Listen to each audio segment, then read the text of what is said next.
sekarang juga, sekarang juga, sekarang juga. Tiup lilinnya, tiup lilinnya, tiup lilinnya sekarang juga, sekarang juga, sekarang juga. Satu, dua, tiga. Shalom, saudaraku yang dikasihi Tuhan Yesus. Pada saat siang hari ini kembali saya membuat konten YouTube yang Tuhan taruh pesan-pesan Tuhan untuk kita di penghujung akhir zaman ini. Mari kita buka hati, buka pikiran, minta kebijaksanaan dari Tuhan untuk menilai zaman.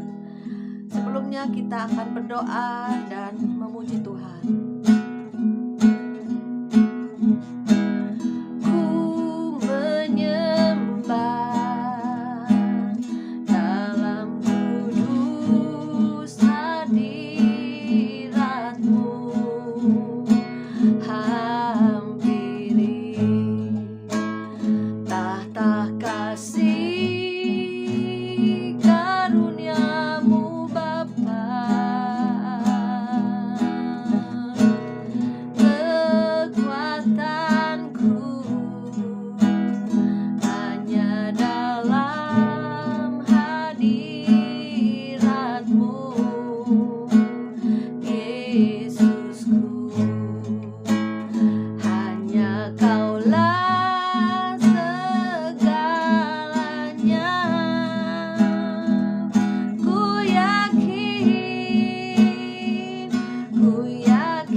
Sembah Dia, Engkau Raja kami, Engkau pembebas pelepas kami, sumber kekuatan, Engkaulah yang membawa kami dalam kemenangan demi kemenangan.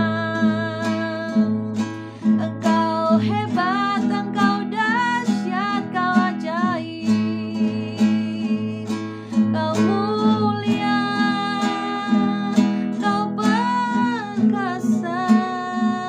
Oh Yesus, terima kasih Bapa, pada siang hari ini kami boleh lagi bersujud di bawah kaki-Mu, menyembah-Mu siang dan malam dengan hati penuh bersyukur.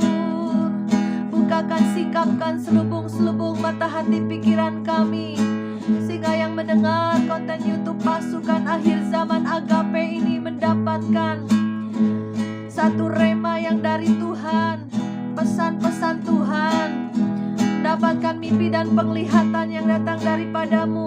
Bahkan dibukakan lagi telinga roh kami, hati kami, dan juga Tuhan berilah hikmat supaya mengerti pada akhir zaman ini kami boleh bertindak apa, melakukan apa. Dialah Tuhan sendiri yang berkarya di hidup kami masing-masing Tuhan. Terima kasih Tuhan, terima kasih Roh Kudus. Engkau memberikan kami kekuatan baru dan kemenangan. Sudah Kau jamin. Terima kasih Tuhan Yesus. Haleluya. Tuhan, saudara. Saya bacakan dulu ya firman Tuhan. Saya dapat di dalam Roma 8 ayat 31. Keyakinan iman. Sebab itu, apakah yang akan kita katakan tentang semuanya itu? Jika Allah di pihak kita, siapakah yang akan melawan kita? Ia yang tidak menyayangkan anaknya sendiri, tetapi yang menyerahkannya bagi kita semua. Bagaimanakah mungkin ia tidak mengaruniakan segala sesuatu kepada kita bersama-sama Dia? Siapakah yang akan menggugat orang-orang pilihan Allah? Allah yang membenarkan mereka. Siapakah yang akan menghukum mereka? Kristus Yesus telah mati, bahkan lebih lagi yang telah bangkit dan yang juga duduk di sebelah kanan Allah, dan malah menjadi pembela bagi kita. Siapakah yang akan memisahkan kita dari kasih Kristus? Penindasan, atau kesesakan, atau penganiayaan, atau kelaparan, atau ketelanjangan, atau bahaya dan pedang. Seperti ada tertulis, oleh karena engkau kami ada dalam bahaya, maut sepanjang hari. Kami telah dianggap sebagai domba-domba sembelihan. Tetapi dalam semuanya itu kita lebih daripada orang-orang yang menang oleh Dia yang telah mengasihi kita. Sebab aku yakin bahwa baik maut maupun hidup, baik malaikat-malaikat maupun pemerintah-pemerintah, baik yang ada sekarang maupun yang akan datang, atau kuasa-kuasa baik yang di atas maupun yang di bawah, ataupun sesuatu makhluk lain, tidak akan dapat memisahkan kita dari kasih Allah yang ada di dalam Kristus Yesus Tuhan kita. Amin, saudara. Puji nama Tuhan, firman Tuhan pada siang hari ini yang akan disampaikan melalui YouTube Pas Agape, yaitu kita ditentukan untuk lebih daripada pemenang. Saya mengucap syukur kepada Tuhan bawa kepada YouTube, sehingga banyak orang yang mendengarkan pesan-pesan Tuhan di akhir zaman ini. Dan saya percaya bahwa Tuhan sungguh luar biasa, ajaib, kuasanya dahsyat, saudara.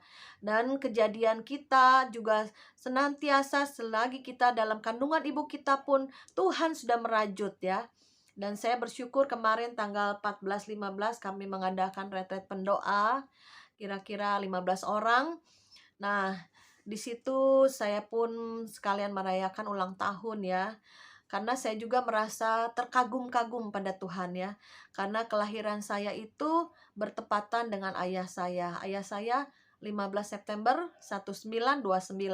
Saya lahir 15 September 1969. Jadi di usia ayah saya 40 tahun, Tuhan memberi kado kepada ayah saya seorang anak wanita, perempuan saya. Karena ketiga anak sebelumnya laki-laki 3.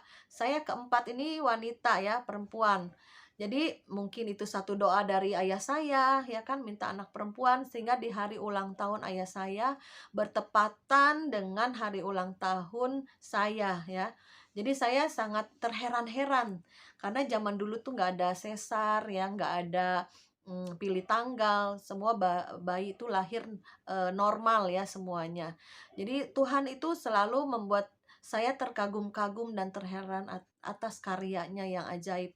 Jadi saya tahu bahwa saya harus meneruskan pelayanan penginjilan papa saya.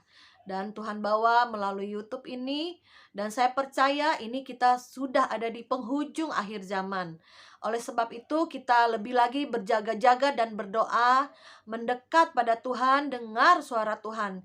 Jangan kita mengambil dari sekeliling atau dari luar, tapi kita baiklah kita dapat sendiri dari Tuhan. Apa yang akan terjadi di depan kita, baik di dalam keluarga, dalam pekerjaan, bahkan kota dan bangsa-bangsa. Ya saudara, kemudian saya juga pada waktu kemarin retret di Puncak ya, saya tuh dapat kesan di hati bahwa Tuhan akan kasih saya kado ya. Ternyata benar ya, anak saya yang sulung sudah setahun menikah, baru nih mami saya positif ya. Waduh, ini nih kado dari Tuhan ya. Sebentar lagi punya cucu saudara ya. Ya inilah anak-anak ilahi yang harus kita berikan firman semenjak dari kandungan. Pada saat sel telur dan sperma bertemu, itu sudah menjadi anak manusia ya. Itu sudah ada roh yang ada di dalamnya. Ya, jadi kita bacakan firman, kita doakan, kita naikkan pujian bersama, kita ajak bicara ya bayi yang di dalam kandungan. Nah, itulah hadiah Tuhan bagi saya pada ulang tahun September ini, dan saya percaya itu pun menjadi generasi akhir, generasi penuntas yang akan menutup zaman ini, akan memasuki zaman kerajaan Tuhan 1000 tahun di bumi. Ya, puji nama Tuhan. Saudara, ada beberapa subscriber bilang, "Ayo Ci Maria, kapan bikin lagi YouTube?" Iya, saya lagi sibuk pelayanan, sibuk pekerjaan, dan juga lagi sibuk mau ngumpulin hamba-hamba Tuhan untuk diajak retret. Ini baru pendoa, kemudian nanti Selasa depan anak-anak dan remaja, kita nyalakan api revival, kita bawa ke gerakan akhir, kita charge, kita touch mereka ya. Kita jamah mereka, anak-anak itu menjadi anak-anak yang on fire with Jesus, yang mempunyai karunia-karunia Roh Kudus ya. Manusia roh mereka peka akan Tuhan ya. Terus sebelum saya naik ke puncak itu, kami sempat doa waktu hari Sabtunya ya. Kan Senin kemarin ini saya pergi ke puncak retret, Selasa Rebo, Sabtunya kami kumpul berdoa. Dan ada seorang pendoa bilang, "Bu Maria, kamu waktu kita penyembahan dalam ya saudara, memang kalau mau eh, apa karunia-karunia itu mengalir, itu harus penyembahan, pujian penyembahannya yang dalam saudara ya. Nah, Tuhan bukakan ya, bukakan, singkapkan apa yang akan terjadi di depan kita ya. Nah, kemudian ini pendoa yang lain ya. Waktu dulu ada pendoa bilang begini, "Bu Maria, aku lihat kamu bawa obor ya."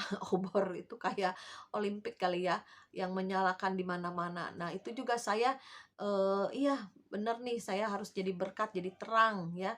Nah, kemudian gak lama nih pendoa yang lain bilang, "Aku lihat kamu berlari sambil bawa obor dan telah merebut kemenangan." Karena dia lihat ada satu tulisan ya, "Nyanyikan nyanyian kemenangan." Waduh, itu saya sudah menang di alam roh, sudah sampai finish strong, jadi sampai garis akhir ya, jadi pemenang. Jadi saya juga teringat, oh iya, konfirmasi dari pendoa yang lain bilang dia lihat saya bawa obor. Nah, yang ini pun dia lihat, pendoa lain lihat saya bawa obor sambil berlari dan sudah mencapai garis finish, dan terlihat satu tulisan bahwa engkau sudah menang dan nyanyikanlah nyanyian kemenangan. Oleh sebab itu tadi saya naikkan satu pujian, ku yakin kau hadir di sini, ya, ku rasakan kuasa yang tak terbatas. Ku yakin kau hadir di sini, kemenangan terjadi di sini. Ya, kita harus menang dari segala sesuatu. Kita harus lebih daripada pemenang, karena Tuhan kita sudah menang atas dosa dan maut. Jadi kita pun anak-anak Tuhan harus menang. Ya, jangan ada lagi kekalahan, kesedihan, ataupun kebingungan, ataupun kelemahan, saudara. Kita ayo bangkit pada akhir zaman ini. Jangan kita melihat situasi membuat kita takut, gentar, khawatir. Kita lihat sekeliling dan kita dengar berita-berita, lihat berita-berita, sehingga itu masuk ya ke dalam roh, ke dalam jiwa kita, menekan. Tapi baiklah kita mendengar berita dari surga, apa yang akan Tuhan lakukan, akan Tuhan kerjakan di depan kita. Karena biasanya dari alam roh itu baru sampai ke alam jasmani ya. Kita tarik lewat doa, kita tarik lewat puasa, kita tarik semuanya dengan peperangan roh. Ya, apa yang Tuhan sediakan yang merupakan bagian kita, itu kita harus ambil. Kita harus menerima. Jangan kita ada jarak dengan Tuhan. Mari kita lebih lagi mendekat pada Tuhan pada akhir zaman ini. Jangan biarkan manusia roh kita tercemari oleh berita-berita dunia ya.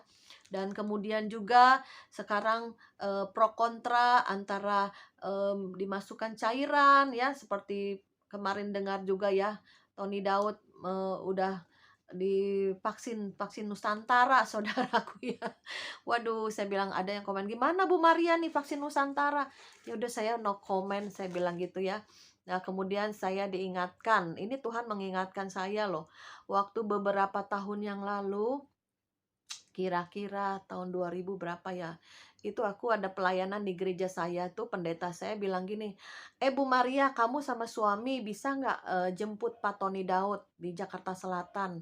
Karena akan ada pelayanan di gereja kami kan. Oh bisa, bisa Pak. Nah akhirnya pagi-pagi saya dengan suami bawa mobil menjemput Pak Tony Daud di Jakarta Selatan ya. Untuk dia bawa firman di gereja saya. Nah kemudian setelah saya jemput di Jakarta Selatan, nah Pak Tony Daud masuk di mobil saya. Nah kemudian cerita ya, dia cerita sepanjang jalan, dia cerita lah. Nah kemudian, Pak sekarang kerja Bapak apa? Oh dia lagi bikin pabrik plastik katanya gitu ya. Zaman sekarang sih banyak yang dalam keadaan goncang, ekonomi dalam kesulitan katanya. Yang penting sampai saat ini kita harus bisa bertahan katanya gitu. Pada Tony ngomong begitu ya, itu yang jadi rema dalam pikiran hati saya sampai hari ini. Engkau harus mampu bertahan. Saya waktu itu memang dalam keadaan ekonomi juga goncang ya. Tapi pada saat dengar Pak Tony Daud bilang harus bisa bertahan, saya bertahan loh saudara sampai hari ini. Ya, waktu itu masih dalam proses kesulitan ekonomi yang apa namanya, badai hidup lah ya, ekonomi. Ya belum lagi badai hidup, tambah lagi, tambah lagi, tambah lagi ya saudara. Nah itu firman itu yang dari Pak Tony Daud itu, perkataan itu yang saya ingat sampai hari ini, bahwa kamu harus bertahan. Sekarang diberikan, yang penting diberikan kemampuan untuk bertahan katanya ya. Nah itulah saudara, saya bisa melewati masa-masa sukar, baik dalam ekonomi, baik dalam kegoncangan hubungan keluarga ya. Nah, dan juga saat ini saudara ya, kita juga sudah dapat pesan Tuhan, jangan mencemari bait Allah. Tubuh kita ini bait Allah, tidak boleh dimasukkan oleh benda-benda asing saudaraku ya. Nah saya juga sampai terheran-heran ya, katanya Pak Tony Daud mau adu kuat dengan COVID, adu kuat saudara. Ternyata dia sekarang udah mulai divaksin, vaksin Nusantara. Waduh gimana nih, dalam hati saya, berarti Pak Tony Daud tidak bertahan nih ya kan. Padahal dia sendiri bilang harus bisa bertahan gitu ya. Nah saudara, itulah pengalaman saya dengan Pak Daud Tony. Pernah ngobrol satu mobil, saya jemput pakai mobil saya untuk dia melayani di gereja saya ya. Jadi saudaraku, pada akhir zaman ini baiklah kita tanya sama Tuhan, jangan apa kata pendeta, apa kata orang, apa kata dokter, apa kata berita-berita ya. Baiklah kita sendiri mendapat pesan-pesan dari Tuhan pribadi ya, sehingga kita boleh menjadi lebih daripada pemenang. Jangan kita ini apa namanya, bimbang. Kalau saya sih udah mantepin hati Tuhan, aku tahu Tuhan sudah berbicara, Tuhan juga sudah berikan mimpi dan penglihatan, bahwa saya tidak boleh menerima tanda itu. Ya, karena saya yakin bahwa akan banyak lagi kegoncangan di depan kita ya. Ini kuda putih sudah berjalan, dikira satu kebaikan putih ya, pakaian putih, satu kebajikan, satu kebaikan buat kesehatan tubuh, tapi sebetulnya bukan. Nah, juga saudara, itu kita semua yang sudah dimasukkan cairan itu diberi tanda ya. Nah, tanda itulah yang di dalam Wahyu 6:6 itu sudah berjalan, karena dengan tidak ada tanda itu kita tidak bisa jual beli, kita tidak bisa ke mall, tidak bisa kemana-mana ya, tidak bisa penerbangan, tidak bisa masuk hotel semaunya ya. Itu makin dipersulit ya. Jadi kita ayo buka mata, buka hati. Jadi saya bukannya menjas yang sudah dimasukkan cairan ya. Saya juga terus berdoa untuk keluarga saya juga ya. Kadang saya tanya, kenapa sih harus ada surat itu? Ya itu supaya cepat katanya tuntas COVID di Indonesia gitu ya. Jadi saya bilang, oh begitu. Saya bilang sih sampai akhir zaman kan di Wahyu udah ditulis ya, akan terus berjalan. Penyakit sampar ini akan terus berjalan, tidak akan reda ya, bahkan bermutasi ya saudaraku. Bahkan nanti di penghujung nanti kesesakan itu akan berdiri ya, antikris, pemerintahan kuasa kegelapan. Karena kegelapan itu akan menguasai bumi, dikatakan di Wahyu itu.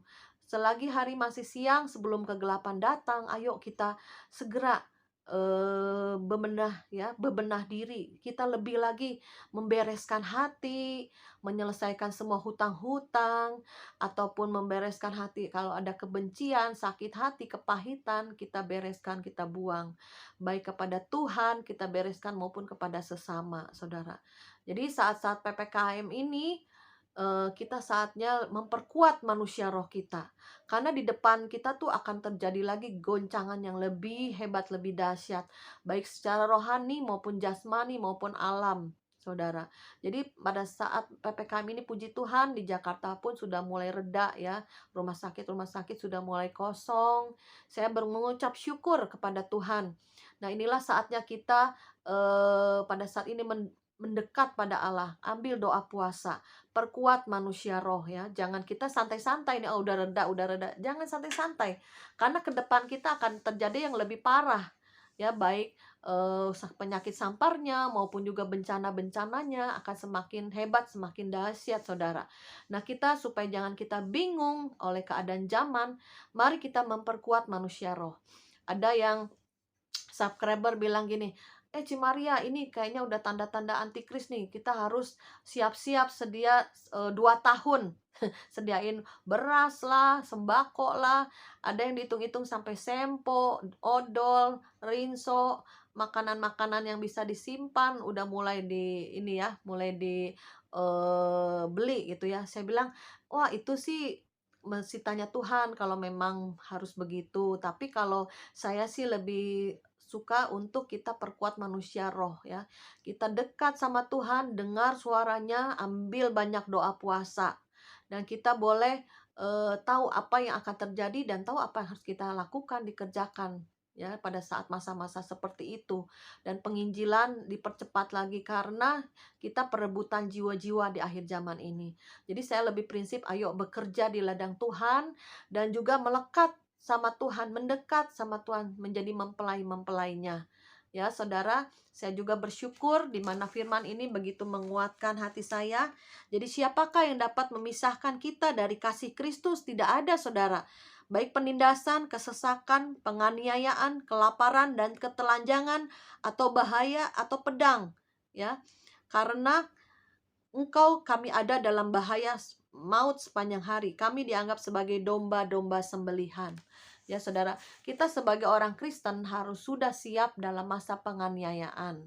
Karena kebanyakan hamba-hamba Tuhan bilang, oh kita nggak masuk masa penganiayaan, akan rapture.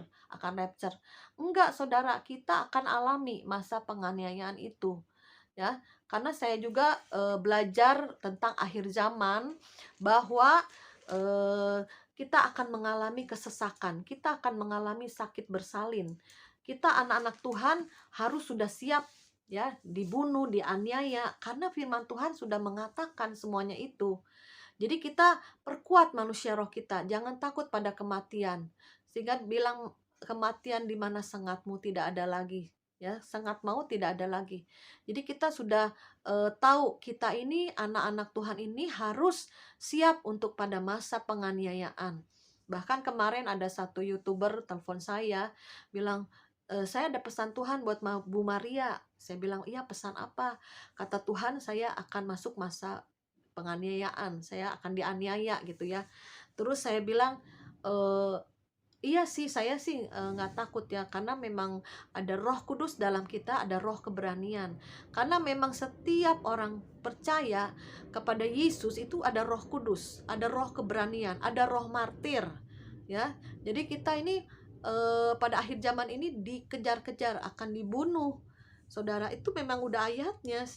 Barang siapa yang mempertahankan nyawanya, ia akan kehilangan nyawanya. Barang siapa berani kehilangan nyawanya, Tuhan akan mempertahankan nyawanya. Jadi kita anak-anak Tuhan pada akhir zaman ini siap, gak siap harus siap untuk masa-masa seperti itu. Kita latih anak-anak kita latih semua yang ada sekeliling kita latih mereka memperkuat manusia roh kita untuk lebih lagi mendalam dalam firman, dalam urapan, dalam kuasa Roh Kudus. Sehingga pada masa kesesakan datang itu tidak banyak yang murtad, tapi banyak yang selamat, saudara.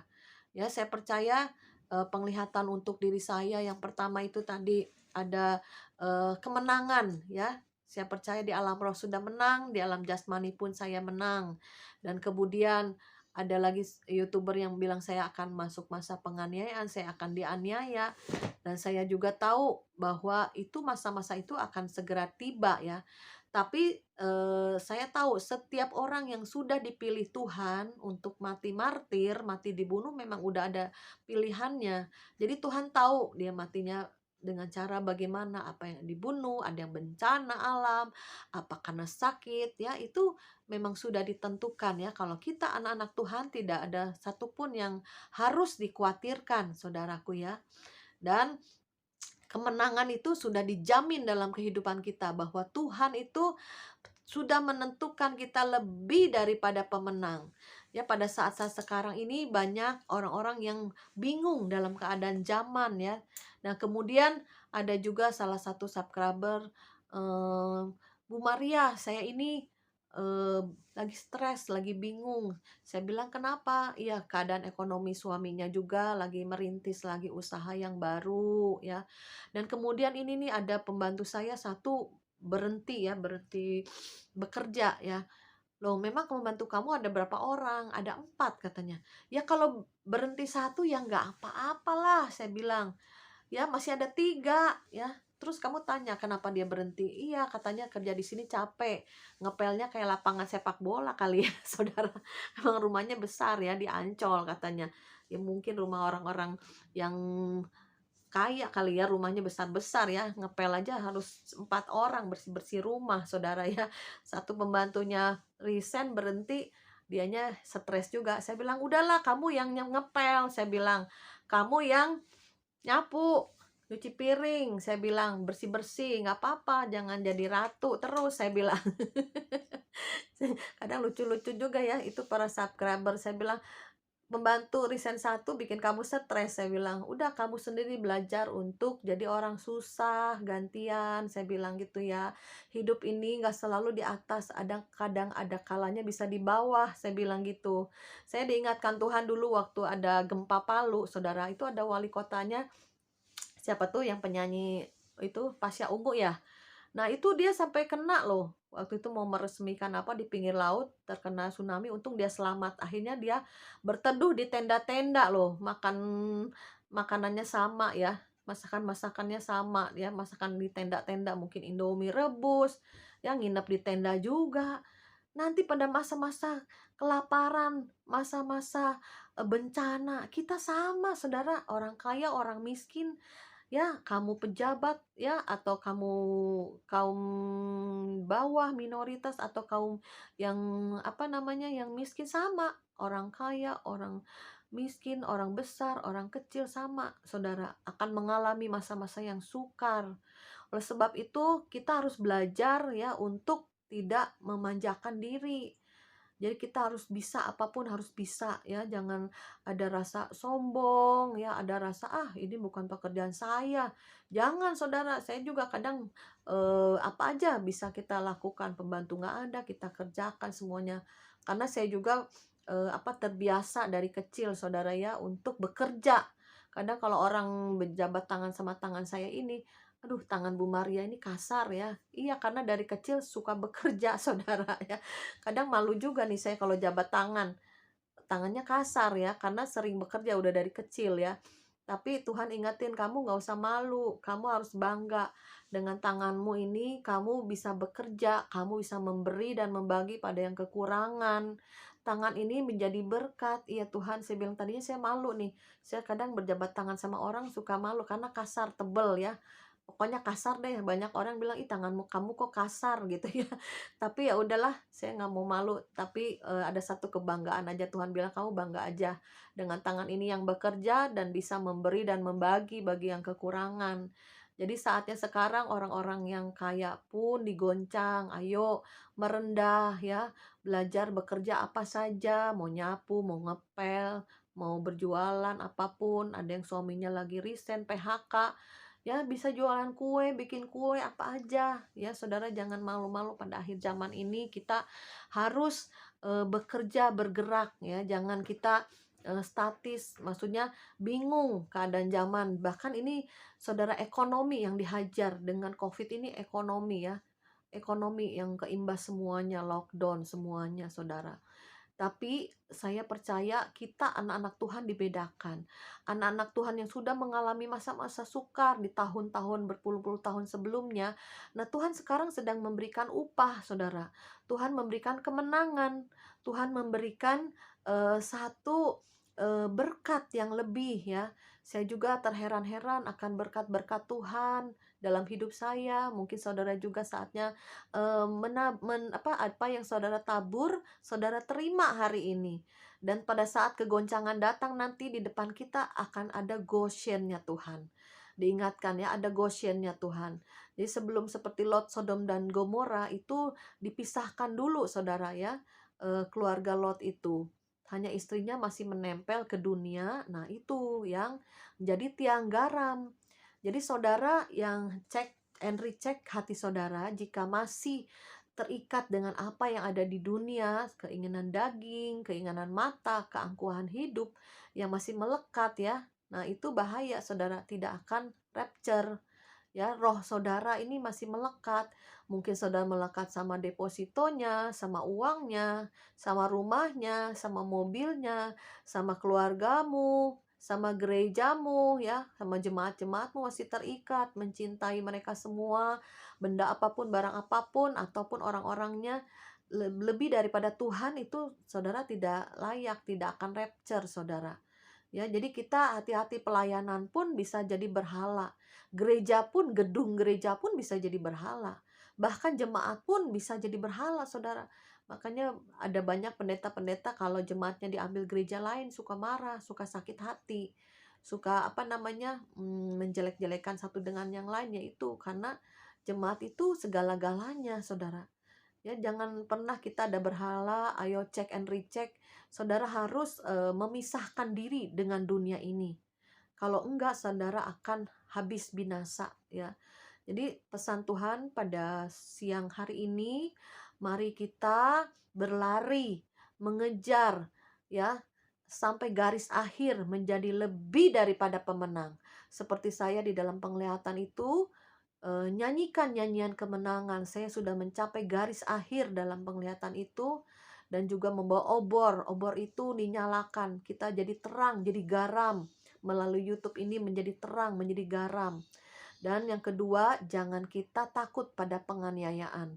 Tidak bisa memisahkan kita dari kasih Tuhan. Ya, kesukarankah, penganiayaankah, maut sekalipun, tidak ada yang memisahkan kita dari kasih Tuhan. Ya, kesesakan pun, apapun tidak bisa, saudaraku ya. Dan kemudian hal yang ketiga, saya ingatkan saudara, kita ini sudah di penghujung akhir zaman. Kemarin ada pewahyuan baru yang saya tangkap dari siapa ya? Dari orang yang menyampaikan ke saya, Bu Maria tahu nggak, itu ada yang bilang bahwa seperti kitab Daniel, waktu Raja Nebukadnezar melihat patung yang begitu mendahsyatkan. Nah, kita ini sedang di ujung akhir zaman, yaitu di dalam kaki ya, kaki patung yang mimpi Nebukadnezar itu terbuat dari tanah dan besi, saudaraku ya. Nah, itu ada campuran. Makanya saya juga diingatkan Tuhan, oh iya, di Jepang kemarin belum lama dikatakan dalam cairan itu ada besi, zat besinya. Itu bahaya sekali ya, pada waktu dimasukkan ke tubuh manusia di Jepang itu mati ya. Akhirnya di stop dulu. Ya, jadi diingatkan Tuhan, tubuh kita ini tanah, dari tanah liat, dari tanah, debu tanah tubuh kita. Nah, kalau dicampur ya dengan zat ada besinya, itu membahayakan. Ya, akan mengubah semua tubuh kita yang adalah bait Allah. Sekalipun ada hamba Tuhan bilang, kamu harus taat kepada pemerintah. Ya, kita tetap taat sama pemerintah. Tetapi ada firman lagi mengatakan, tubuhmu adalah bait Allah, di mana roh Allah diam di dalam kamu. Sebab itu jaga tubuh kita ini, kekudusannya, kesuciannya, kemurniannya. Jangan sampai diubah oleh si jahat, oleh si iblis. Karena dengan teknologi yang semakin hari semakin canggih, ya, Iblis pun memakai semuanya itu. Dan kita anak Tuhan diberikan hikmat pengertian. Apalagi kita punya roh, masuk alam roh lebih dalam. Masuk dalam dimensi roh, di mana roh Allah berbicara. Tuhan berbicara. Ya, itu jauh lebih dari teknologi manusia. Karena Tuhan yang menciptakan kita manusia. Ya, saudara, jadi kita pada akhir zaman ini jangan sampai miss dengan Tuhan. Jangan sampai kita tidak bisa masuk alamnya Tuhan, alam supranaturalnya Tuhan. Kalau belum, saudara mendekat sama Tuhan, lebih lagi peka dengar suara Tuhan lewat baca firman, merenungkan, ambil doa puasa, ajak ngobrol Roh Kudus yang ada dalam hati kita, sehingga kita ini lebih peka lagi, minta sama Tuhan. Kadang ada subscriber bilang, Ci Maria, kok saya nggak punya kesaksian atau pengalaman dengan Tuhan? Minta saudara, Tuhan, aku minta pengalaman dengan Tuhan, aku minta kesaksian yang dari Tuhan. Karena kalau Kristen tanpa pertobatan, tanpa kesaksian, tanpa pengalaman dengan Tuhan, itu hanya sekedar agamawi, hanya Kristen KTP, Kristen tanpa pertobatan, Kristen tanpa pengalaman. Mari kita minta semuanya dari Tuhan sehingga kuat iman kita, sehingga pada di depan, di ujung akhir zaman ini kegoncangan akan besar. Ini baru satu, COVID ini baru awal, saudara. Ini belum seberapa, ini kita udah tersesak. Ini baru awal. Tapi nanti ke depan-depannya banyak hamba-hamba Tuhan, nabi-nabi Tuhan akan menyatakan, yang telah menyatakan bahwa 2022 itu terjadi bencana-bencana alam yang lebih dahsyat lagi. Ya, di samping COVID terus berjalan, ditambah lagi bencana, tambah lagi ekonomi, ya bahkan anak-anak Tuhan, orang-orang Kristen ini akan mengalami masa-masa penganiayaan. Ya, saya percaya melalui YouTube ini bukan saya menakut-nakuti, tapi ayo perkuat manusia roh kita sehingga kita bisa mencapai garis akhir seperti saya, lebih daripada pemenang. Haleluya. Amin.